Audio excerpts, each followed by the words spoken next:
Bonjour à tous, je suis très heureux de m'adresser à vous aujourd'hui, malgré que j'aurais évidemment préféré être des vôtres pour cet événement plus qu'important, soit la journée économique organisée par la Fédération des chambres de commerce du Québec et la remise des prix du commerce Ontario-Québec en francophonie.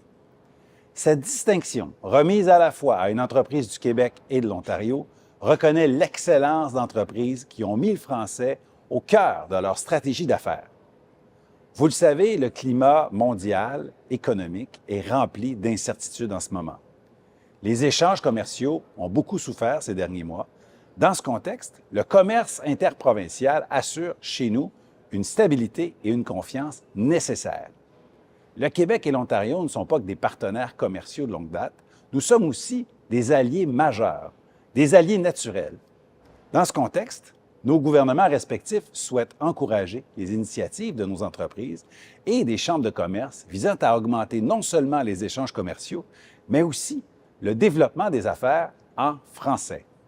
On ne le dira jamais assez, les francophones sont des créateurs de richesses collectives.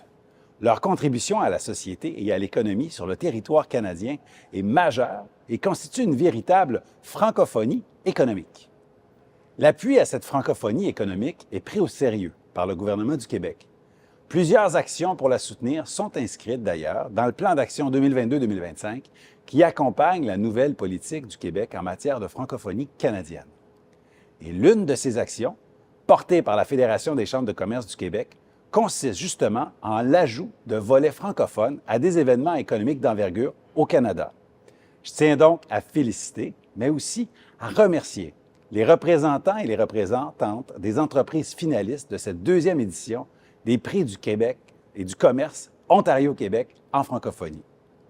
Toutes se sont démarquées en matière de commerce interprovincial et en matière de promotion du français.